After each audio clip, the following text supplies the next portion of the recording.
is that I can be generous to them enough so that it will just be natural for them to love me back. Does that make sense? It's very vivid in that kind of mindset, but it also works with your friendships and relationships and people here. God intends for prosperity not to be yours as an individual. He intends for this prosperity to be for everyone in his family as a whole. He will bless his people. But if you have more than you need, his blessing was given to you to give to others. And if you have less than you need, that was given to you so that you could seek more help from God's people. Get yourself connected with God's people so that when the time comes, you can either give or receive as God blesses. Number 5, last one. True prosperity is eternal. Look what Jesus says. He says, "Behold, I'm coming soon.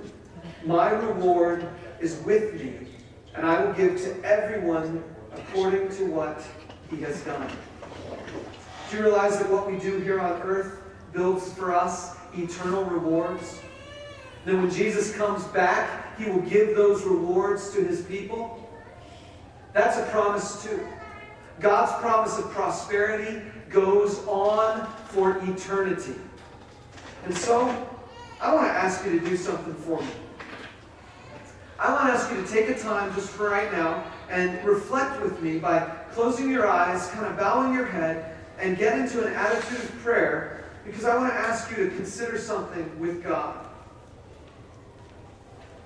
The promise of God to you is that you can be prosperous in whatever you do. But he is calling you and me to be in relationship with God's people, to be generous with what we have, and to be looking to eternity. So I just want to ask you to think about your circumstance, your situation today. If you are in a place where you are not hard-pressed and you do not feel need in this economic climate, I want you to make an internal personal commitment that you will be generous. In fact, I would go so far as to say you've got 2 ways today you could show it. First of all, in our offering, be generous. But I would also say on your communication card, you could jot down somewhere on the front or the back, you could just say, if someone in this church has a need, would you let me know? And then you could help them and be generous. Secondly, maybe you're in a place where you do feel hard-pressed. You do feel stressed. So I want to ask you to invest yourself in the relationships that are present here. And say, God, I want to spend some more time building some connections with people in this place. But finally, there's some of you here that have no idea whether or not you will be a recipient of eternal rewards. And so I just want to ask you, as you're in an attitude of prayer, to say, God, am I qualified to receive your eternal rewards? The Bible is very clear on this. Jesus will come back. He will bring rewards. And he will give them to all of his followers according to what they've done. But for those who are not followers of Jesus, it will be too late. Let me invite you, if that is you, to make today your day to make that decision. Mark it on your card, pray a prayer before God, and just say, God, I want to follow Jesus, to give you my life. We've got an opportunity for you right now. We're going to play a couple songs, and we're going to have some prayer counselors here to pray for you. And so, Ben and Deanna, if you mind coming up.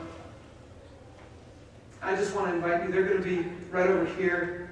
And if you need someone to pray with you, if you want someone to pray with you, specifically if you've made a decision in one of those 3 categories, just head on over there and they will pray for you. You don't have to go into a lot of details. You can just let them know that you want God to move in your heart. They will pray for you. But let's just remain in an attitude of prayer. Would you bow your heads? God, we want to thank you for being so good to us. And we know that you've promised us great prosperity, but we don't fully understand what that means. To us, when we hear those words, it just means being rich. But we know that you've promised so much more.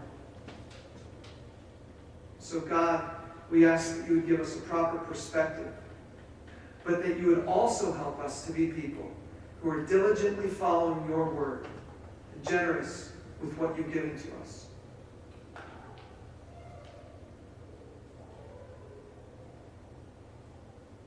Be speaking to us and working in our hearts even right now.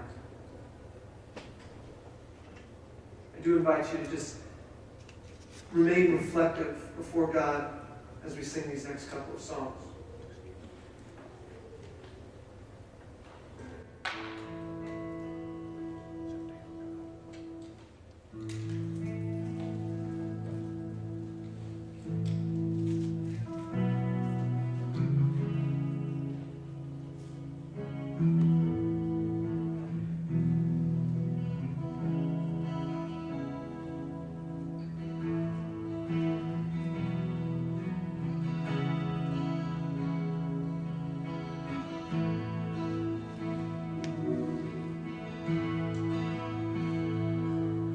Love that anyone could ever know, that overcame the cross and grave to find my soul. Until I see you face to face, and grace amazing takes me home, I'll trust in it.